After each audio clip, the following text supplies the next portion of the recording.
नमस्कार। विश्व समाधान मंच प्यारे उत्तराखंड में आपका स्वागत है। मैं दीप सिंह रावत आपको फिर इस मंच पर चर्चा के लिए आमंत्रित करता हूं। आज की चर्चा का मुख्य विषय है कि जहां पूरे विश्व एक तरफ यूक्रेन और रूस के बीच में संघर्ष से जूझ रहा है, परेशान है, आशंकित है विश्व युद्ध के लिए, वहीं दूसरी तरफ भारत में 5 राज्यों के विधानसभा चुनाव के परिणाम 10 तारीख को आने वाले हैं। 7 तारीख को अंतिम चरण का मतदान हुआ। उसके बाद चुनाव यहाँ के खबरिया चैनलों ने और जो ये चुनावी सर्वेक्षण करने वाली संस्थाओं ने अपना जो सर्वेक्षण दिखाया चुनाव मतदान के बाद, जिसे एग्जिट पोल भी कह रहे हैं, उसमें ये दिखाया कि उत्तर प्रदेश में भाजपा आ रही है, अन्य पंजाब में आम आदमी पार्टी आ रही है, और उत्तराखंड में कुछ कह रहे हैं बीजेपी आ रही है, कुछ कह रहे हैं कांग्रेस आ रही है। मणिपुर में बीजेपी की आशा है, और गोवा में कांग्रेस की संभावना चल रही है। तो ये जो आ रहे हैं इससे लोग काफ़ी हैरान हैं। जो कह रहे थे ये हो जाएगा वो हो जाएगा, पर क्या हो जाएगा। लेकिन प्यारा उत्तराखंड शुरू ही दिन से कह रहा था कि उत्तराखंड में भारतीय जनता पार्टी का जाना तय है, क्योंकि काम ही नहीं किया। उत्तर प्रदेश में भारतीय जनता पार्टी का फिर बरकरार रहना तय है, क्योंकि काम किया वहां बहुत। पंजाब में सत्तासीन होने थी दोबारा कांग्रेस, पर कांग्रेस के आला नेतृत्व की या वहाँ के नेताओं के आपकी सूझबूझ की कमी, या पंजाब के नेताओं की अति महत्वाकांक्षा के कारण, की परिस्थितियाँ के कारण आपसी जो झगड़ा हुआ, उससे दूसरे नंबर पे जो पार्टी थी वो आम आदमी पार्टी, उसका नंबर आ गया। जो गोवा में लोग केजरीवाल के झांसे में नहीं आए, उत्तराखंड में नहीं आए, पंजाब में इसलिए आए कि युवा वर्ग नशे और कांग्रेस की चिक से परेशान थे, तो उन्हें विकल्प नहीं सूझ रहा था। अकाली और भाजपा का जो गठबंधन था वो टूट चुका था, बिखर गया था। तो ऐसे में और जो झांसा दिया कि हम बेरोजगारी भत्ता देंगे, ये दे देंगे, मुफ्त में बिजली, ये जो बहेलिया प्रवृत्ति जो केजरीवाल ने चलाए, उस झांसे में पंजाब आ गया। नशे के बाद पंजाब अब केजरीवाल के झांसे में फंसा। अब वो किस लिए फंसा? कांग्रेस की नादानी और उसके नेताओं की अति महत्वाकांक्षा और झगड़ालू प्रवृत्ति। मणिपुर में बीजेपी की, भारतीय जनता पार्टी की सरकार फिर आने वाली है, ये चीज था। पर आज हम जो इस पे वो कर रहे हैं, उसका मुख्य कारण है, एक तो जो लड़ाई चल रही है रूस और यूक्रेन के बीच में, जो आज 8 तारीख को जो अंतर्राष्ट्रीय महिला दिवस है, कामकाज कुछ नहीं करना, अंतर्राष्ट्रीय संस्थाओं ने महिला दिवस बेशर्मी से मना रहे। ये आह्वान महिला दिवस मनाना, महिलाओं को अधिकार दिलाना, महिलाओं को मजबूत करना, लिंग भेद न करना, रंग भेद न करना, जाति भेद न करना, क्षेत्र भेद न करना, सबको विकास का अवसर और सबके न्याय और सबके साथ कल्याण का वो करे, ये होना चाहिए था।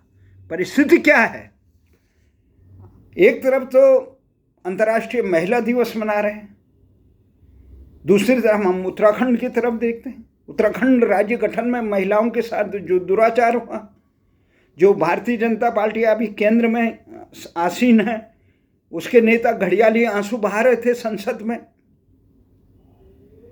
उत्तराखंड में उनकी सरकारें रह चुकी कई बार, कांग्रेस की रही, महिला अध्यक्ष कांग्रेस की हैं इस समय, बसपा की हैं, परंतु किसी को ये नहीं है, जो इलाहाबाद उच्च न्यायालय ने ये फैसला दिया नाजी अत्याचारों के समकक्ष और इनके गुनाहगारों को सजा मिलनी चाहिए। सीबीआई ने जांच की इलाहाबाद उच्च न्यायालय में, उसके बावजूद गुनाहगारों को संरक्षण देने का, उनके केस को कमजोर करने की कमजोर पैरवी की गई। और उसके गुनाहगार उत्तराखंड के तत्कालीन मुख्यमंत्री नारदत्त तिवारी से लेकर खंडूड़ी से लेकर ये तमाम लोग रहे। उनके गुनाहगारों को सही मजबूत पैरवी नहीं की गई। केंद्र सरकार से के लोग रहे जो घड़ियाली आंसू बहा रहे थे, उसके बाद मूक दर्शक बने रहे, उन गुनाहगारों को सजा कम कराने में रहे। इस कांड के मुख्य दोषी मुलायम और तत्कालीन नरसिंह राव के साथ वो लोग भी हैं जिन्होंने इन गुनाहगारों को सजा देने का काम नहीं किया। आज उत्तराखंड का समाज है इस बारे में सोचने के लिए तैयार नहीं है। महिला दिवस कई मनाया जा रहे हैं, पर उन महिलाओं के लिए जिन्होंने अपने आन बान शान के लिए संघर्ष किया था, जो पीड़ित हुई थी, उनके लिए आवाज़ उठाने वाले मजबूती से इन मंचों से आवाज़ उठाने वाले नहीं हैं। गीत संगीत में सब खो जाते हैं। तो आज मैं ध्यान दिलाता हूं, ये महत्वपूर्ण बात है। एक तरफ विश्व युद्ध के कगार पे विश्व है, दूसरी तरफ चुनाव। जब नेतृत्व इतना कमजोर हो, खुद गर्ज हो, दिशाहीन हो, विवेकहीन हो, यूक्रेन के राष्ट्रपति जेलेंस्की की तरह जो चने की धार में चढ़ के अमेरिका और नाटो संगठन और यूरोपीय यूनियन के झांसे में चढ़ गए और अपने परिवार के खिलाफ षड्यंत्र में उनके साथ शामिल हो गए। जो नाटो संगठन है, इसके गठन ही रूस के खिलाफ, सोवियत संघ के खिलाफ हुआ था। सोवियत परिवार के देश हैं, तुम अपने परिवारों में एक दूसरे से लड़ाई झगड़ा करें, उनको समझौता करिए, समझाइए, पर तुम एक दूसरे के विनाश के लिए अपराधियों के साथ, जो कम से कम गुनाहगार हैं सोवियत संघ के विखंडन के तहत एक महाशक्ति थी, तुम उनके साथ हाथ मिला रहे और अपने परिवार के सबसे बड़े सदस्य के खिलाफ दुराग्रह रखते हैं। फिर आपने देख लिया 13 दिन हो गए लड़ाई के, जेलेंस्की जी ने, और ऐसे ऐलान कर रहे हैं जैसे बहुत बड़ा काम कर दिया हो। अरे तुमने पूरे देश के लाखों लोगों को बेघर कर दिया। 20-25 लाख आदमी रूस ये यूक्रेन से भाग गया, पलायन का जीवन जी रहा है, वहाँ तबाही मच गई शहरों की, हजारों लोग मारे जा चुके हैं, और तुम अपने शान के कसीदे पढ़ रहे हैं, उपदेश दे रहे हैं, ये चिंतन नहीं कर रहे हैं कि क्या हुआ मेरे कारण। इसलिए अनुभवहीन नेता के कारण पूरा देश ही नहीं, पूरा विश्व उसका दंड भोगता है। अब जेलेंस्की ने ये कर दिया, इधर केजरीवाल ने कर दिया, फ्री दूंगा और सत्ता चाहिए मुझे, उसके अलावा कुछ नहीं, सुशासन देना नहीं है मेरी, अपराधियों को दंडित करना नहीं है, समाज विरोधी तत्वों को अलग थलग नहीं करना है, राष्ट्र विरोधी तत्वों पर अंकुश नहीं लगाना है, केवल पीड़ित कार्ड खेलो, कुर्सी के लिए कुछ भी करने के लिए तैयार हैं। इस प्रकार के नेताओं के कारण जो प्रदेश में रहे या देश में रहे हैं, उसका दंड समाज को भोगना पड़ता। आप बिजली के बिलों को माफ करने के आड़ में देश के भविष्य के साथ खिलवाड़ करने वाले बहेलिया के हाथ में देश की भाग्य सौंप दोगे, ये काम नहीं हो। उत्तराखंड के लोग सजग थे, उन्होंने जी हम इतने हजार देंगे बेरोजगारी भत्ता। तुम दिल्ली में 10 साल हो गए तुम्हें रहते हुए, तुमने तो दिल्ली वालों को 1 पैसा बेरोजगारी भत्ता नहीं दिया, शराब का गटर बना दिया दिल्ली, दंगों से झुलस दिया केवल अपनी हनक के लिए। तो इस हनक के लिए जो जेलेंस्की ने पूरे विश्व में परमाणु युद्ध का खतरा मंडरवा दिया अपने नादानी के कारण, और आज भी बहुत बड़ा अपने आप को योद्धा राष्ट्रभक्त बनना है। असली गुनाहगार अगर कोई है तो जेलेंस्की है। तो ये चीज हम कई बार कह रहे हैं, भारत के लोगों को सजग रहना चाहिए। यहां जातिवाद के नाम पे एक अपराधी को मारा गया जो थाने पे लोगों को वो कर, उसका वो मारा गया तो उसकी जाति के नाम पे विलाप कि ये विरोधी हैं, ब्राह्मण विरोधी है, क्षत्रिय विरोधी हैं, किसान विरोधी हैं, ये विरोधी हैं, वो विरोधी हैं, पिछड़ा वर्ग विरोधी हैं, दलित विरोधी। अरे क्या कर रहे हो? न्याय करो। तुम देश की जनता को, सामाजिक समरसता को भारतीय बनने रहने देंगे कि नहीं रहने देंगे? इंसान को इंसान बनने नहीं देंगे? सबको अलग थलग लेबल लगा के अपनी दुकानदारी चलाओ। धन्यवाद देना चाहता हूं उत्तराखंड की जनता को, जिसके विवेक के कारण आज भारतीय जनता पार्टी के वो प्रत्याशी, विधानसभा प्रत्याशी विलाप कर रहे हैं कि हमें हरा दिया, भीतरघात कर दिया प्रदेश अध्यक्ष ने, प्रदेश के प्रमुख चुनाव अभियान समिति के लोगों ने भीतरघात कर दिया।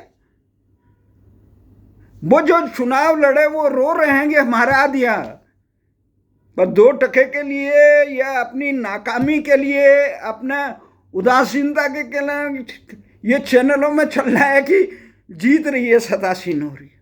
त्रिकड़मबाज को वहां भेज दिया गया जिन्होंने 2016 में पूरे देश के सामने भारतीय जनता पार्टी को शर्मसार किया। सर्वोच्च न्यायालय से डपट पड़ी। अरे तुम्हारे पास विधायक नहीं है, तुम प्रलोभन दे के, मंत्री का प्रलोभन, धन का प्रलोभन क्या दे के आप दूसरी की सरकार गिरो। जनादेश का सम्मान करना नहीं सीखा। वाजपेयी जी ने क्या कहा था लोकसभा में 1 वोट से जब उनकी सरकार गिरी थी? उन्होंने कहा मैं खरीद फरोख्त नहीं करूंगा। तुमने उनके आदर्शों को रौंद दिया। क्या उतावलापन था? तुम्हारी सरकार आ जाती है अगर तुम अच्छे काम करते, और सत्ता आने के बाद कौन से अच्छे काम किए तुमने? तुम्हें यही समझ नहीं है। उत्तराखंड की जनता मांग रही थी राजधानी, गैरसैंण, भू कानून, रोजगार, सुशासन। तुमने क्या दिया? विवेकहीन लोग कह रहे हैं कि हमने ग्रीष्मकालीन राजधानी देकर शहीदों के सपने साकार। अब शहीदों को भी लपेट लिया, उनकी आत्माओं को, उनके आकांक्षाओं को, आंदोलनकारियों, उनको जन आकांक्षाएं पूरी कर दी। अरे भैया, तुम अंग्रेज चले गए, उन्हें कभी ग्रीष्मकालीन की जरूरत होती थी, कभी शीतकालीन की होती थी। तुम उनसे बड़े लाट साहब निकल गए। तुम जॉर्ज पंचम के मानस पुत्र ऐसे निकले कि तुम ग्रीष्मकालीन घोषणा, तुम भूल गए तुम्हारे अध्यक्ष ने वहां घोषणा की है विधानसभा में, गैरसैंण विधानसभा में विधेयक रखा है अपना निजी बिल, जो वर्तमान अध्यक्ष है मदन कौशिक। तुम्हारे अजय भट्ट ने जो अध्यक्ष था उस समय, उन्होंने जनता का आह्वान किया था कि ये कर्णप्रयाग विधानसभा के उपचुनाव में हमें जिता दो, हम गैरसैंण राजधानी बनाएंगे।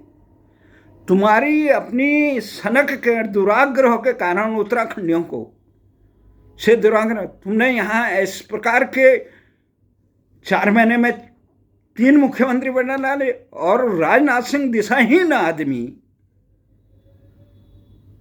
मुजफ्फरनगर के कांड के तत्कालीन जिलाधिकारी को संरक्षण देने वाले राजनाथ कह रहे हैं कि हम 7 बनाए 8, तुम कौन होते? तुम लाट साहब हो भाई। राजनाथ सिंह को ये नहीं पता कि ये लोकतंत्र है, तुम जनता के सेवक हो, मालिक नहीं। पता नहीं कहाँ खोए हुए हैं। अब एक अध्यक्ष बने, वो ये ढूंढ रहे हैं ब्राह्मण को बनाया जाए, ठाकुर को बनाए। अरे तुम योग्य नेता को क्यों नहीं बना रहे? जब हम अयोग्य, अपने घर के भी बंदा हो, उसे चिकित्सा सही नहीं करता, उससे दवाई नहीं लेते, पढ़ाता ठीक नहीं हो दूसरे। आजकल अधिकांश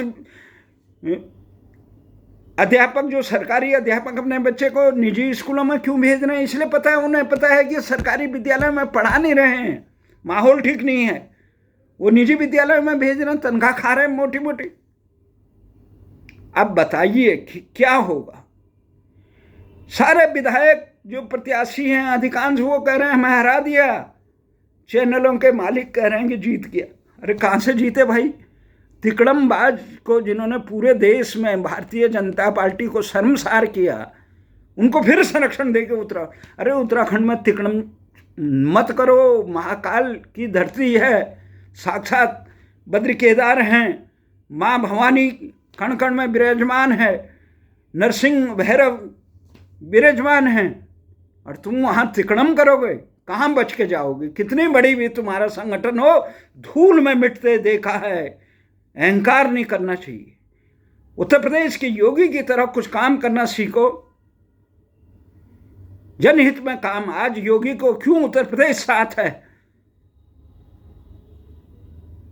तिकड़म से नहीं, कर्म से आगे बढ़े तो योग्य चुनेंगे। उत्तर प्रदेश के लोगों ने अगर इसके अनुसार, एग्जिट पोल के अनुसार अगर परिणाम आते हैं तो उनको नमन करता हूं मैं, क्योंकि उन्होंने जातिवाद, क्षेत्रवाद, अपराधियों को संरक्षण देने वाले, परिवारवाद को बढ़ावा देने वाले और राष्ट्र विरोधी तत्वों को, आतंकियों को, उनको भी संरक्षण देने वाले तत्वों को दर किनारे उनके जातिवाद, क्षेत्रवाद को लतियाकर योग्य प्रशासक को चुना, जिसने अपराधियों पे अंकुश लगाने का काम किया, जिसने बेरोजगारों को रोजगार देने का साहस किया, इस सिस्टम को ठीक किया। सिस्टम ही खत्म कर दिया था। जेल ले, आज ये याचिका, कल वो याचिका। सिस्टम नहीं है, पेपर उड़ना है।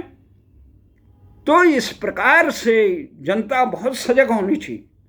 गलत जेलेस्की जैसे नेतृत्व को चुनने से पूरा देश ही नहीं, पूरा विश्व तबाही के कगार पे है। तो इसलिए जनता को विवेक से काम लेना चाहिए। और ये केंद्रीय नेतृत्व जो कांग्रेस और बीजेपी का बैठे हैं, इन्हें इतनी समझ नहीं है जनता मांग क्या है, दे क्या रहे हो। भाई किसान कानून किसने कहा था तुम्हें ये इस प्रकार के किसान कानून बनाओ जो पूरे देश में वापस लेने पड़े? आनंद फानंद में कोरोना होता है तो तुमने वो पेश कर दिया। अब आंदोलन कर रहे हो, उनकी सुन नहीं रहे हो, अपनी चला रहे हो, बाद में चुनाव के लिए वापस लिया। ये ठीक है, जनहित के काम करो, उसमें विरोध को भी दरकिनारे करो, पर कम से कम जनहित का काम करो। उत्तराखंड की जनता कब से मांग रही राजधानी गैरसैंण, तुम देहरादून में क्यों छुप रहे हो भाई? तुम ग्रीष्मकालीन या शीतकालीन, तुम्हें वातानुकूलित राजधानी चाहिए। अंग्रेजों से बड़े लाट साहब आ गए तुम, वो कानून नहीं बनाओगे। तुमने कभी सीमांत क्षेत्रों में खेती बाड़ी की? लोग बाढ़ करते हैं अराजक तत्वों से। कैसे तत्वों को तुमने संरक्षण दिया उत्तराखंड में? कहाँ कहाँ से आ गए बटमार उत्तराखंड में लूट का अड्डा बनाने के लिए। इस प्रकार के अड्डों को बनाने वालों के साथ महाकाल कभी न्याय माफ नहीं करता। इसलिए बहुत विवेक से काम करना चाहिए। प्यारा उत्तराखंड एक महाकाल का संदेश देता है, न्याय का संदेश देता है, जीवन के कुरुक्षेत्र का संदेश देता है। यतो धर्म ततो जय की बात है। न्याय पथ के पथिक का साथ देता है। राष्ट्र हित के लिए, विश्व हित के लिए, जड़ चेतन के कल्याण के लिए संघर्षरत सनातन धर्म का ध्वजवाहक है। तो इसलिए किसी पे अन्याय करना हमारा कर्म नहीं, हमारा धर्म नहीं। सबका कल्याण करना और गुनाहगारों को सजा देना और उनको बेदखल करना हमारा कर्म है। इसलिए हमारा एक ही आदेश जनता को हम ये कहते हैं, जिस समय से भी चुनाव हुआ हमने ये कहा भारतीय जनता पार्टी के नेताओं से कि भाई तुम, सार्वजनिक रूप से उनसे अनुरोध किया कि तुम तिकड़म छोड़ो, जन सेवा का व्रत लो, इसलिए आगे बढ़ोगे। उत्तराखंड खोने का मुख्य कारण यही है भारतीय जनता पार्टी का। तो आज सबसे बड़ी विश्व महिला दिवस है। अभी मनाने वाला संयुक्त राष्ट्र संघ से लेकर तमाम नेता ये संदेश दे रहे होंगे महिलाओं के लिए। अब अभी अफगानिस्तान में महिलाओं की क्या दुर्दशा हुई, उस पर मूक रहे सारे देश। अमेरिका ने अपने हितों के लिए वो तालिबान से समझौता कर दिया, पाकिस्तान उसे सपोर्ट कर रहा था। कौन साथ था उसके? सारा संसार देखता रहा निर्लज्जों की तरह। महिलाओं पर अमानवीय अत्याचार किए गए। नौकरी नहीं करोगे, तुम ये करोगे, वो करोगे, बुर्के में रहोगे। क्यों रहोगे भाई? तुम क्यों नहीं रहते हो बुर्के में? तो इस प्रकार के कार्य किए गए। उनको सबको सम्मान, गलत काम करने वालों को संरक्षण नहीं। तो किस बात का महिला दिवस? जब तुम महिलाओं के हितों के काम नहीं करते, कैसे करो होगा महिलाओं का कल्याण? जब को समानता का अधिकार, 3 तलाक पर किस प्रकार की राजनीति कर रहे थे भारत के कई राजनीतिक दल। शर्म आनी चाहिए उन्हें। केवल दलीय हितों के लिए तुम राष्ट्रीय हित और न्याय हित और मानवता के हित को रौंद दोगे। जितने भी पैरोकार थे ये 3 तलाक के, अगर उनकी बेटियों के साथ इस प्रकार का काम होता तो क्या वो स्वीकार करते? कभी नहीं स्वीकार करते। पर वो दूसरों की बेटियों के साथ इस प्रकार का कार्य हो, उन्हें कोई मतलब नहीं, वोट की अपनी सत्ता की रोटियां सेकनी। तो नमन करते हैं हम विवेकवान देशवासियों को। वो सूझबूझ से काम लें।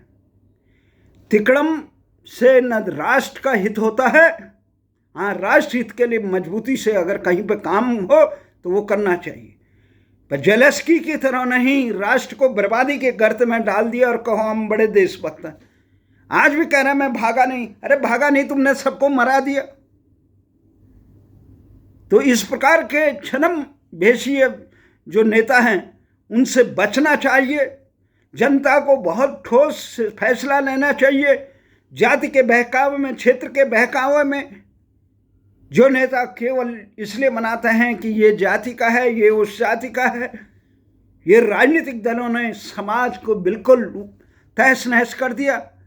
अब हम एक बात ये कहना चाहते हैं कि किसी भी ढंग से राष्ट्र को मजबूत करने के लिए तमाम लोगों को जातिवाद, क्षेत्रवाद, नस्लवाद से ऊपर उठकर न्याय हित के लिए, राष्ट्र हित के लिए एकजुट होना चाहिए।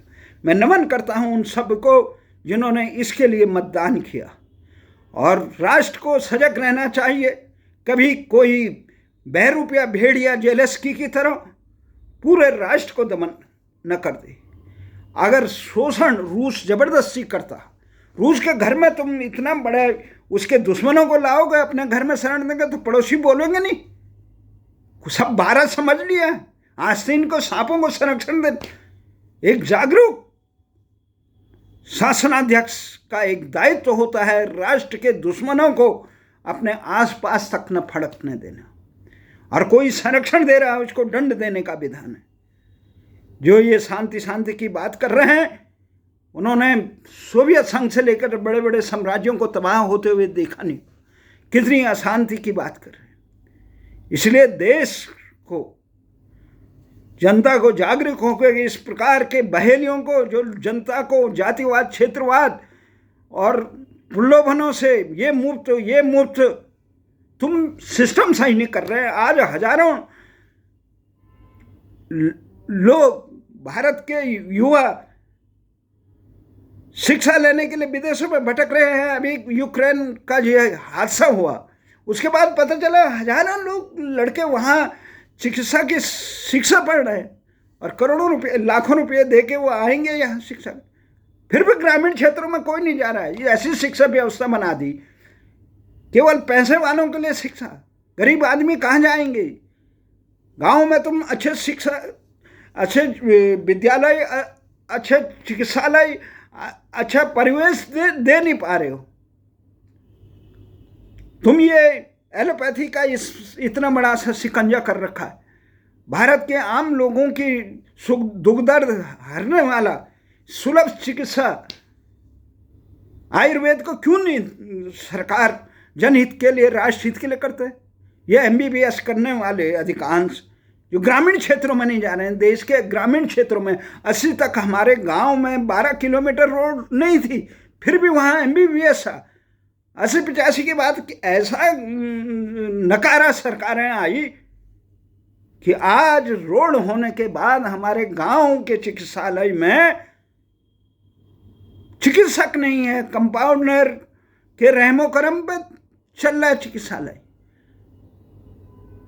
कम से कम आयुर्वेद चिकित्सक होता, वो दवा हवा देकर अपना वो कर देता, आने के लिए तैयार नहीं है।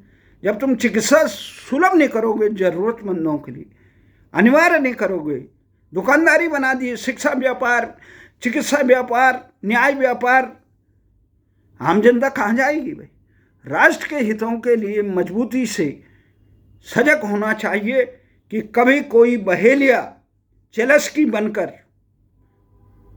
पूरे विश्व की अमन चैन को न करे। ये गुनाहगार हैं जो कह रहे हैं कि हम अपने राष्ट्र के लिए, राष्ट्र के लिए नहीं, अपने अहम के लिए लड़ रहे हैं। तो इसलिए नमन करता हूं उन सब जो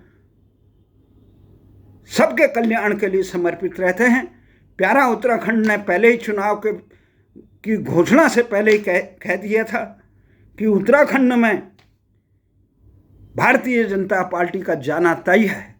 केवल तिकड़म के अलावा कुछ नहीं बचा सकती भाजपा नेतृत्व को ये चाहिए कि जनता के हितों की रक्षा करे, जन आकांक्षाओं को साकार करे। ये दायित्व होता है जनप्रतिनिधि का। दलों के लिए राष्ट्र नहीं बना है, दलों के लिए देश नहीं बना है, दलों के लिए लोकतंत्र नहीं बना है। ये जनता के लिए बना है, राष्ट्र के लिए बना है। तो इसलिए अपने को जनसेवक समझिए राजनीतिक दल। तो इन्हीं शब्दों के साथ आने वाले समय में आप सबका नमन करता हूँ। जय हिंद।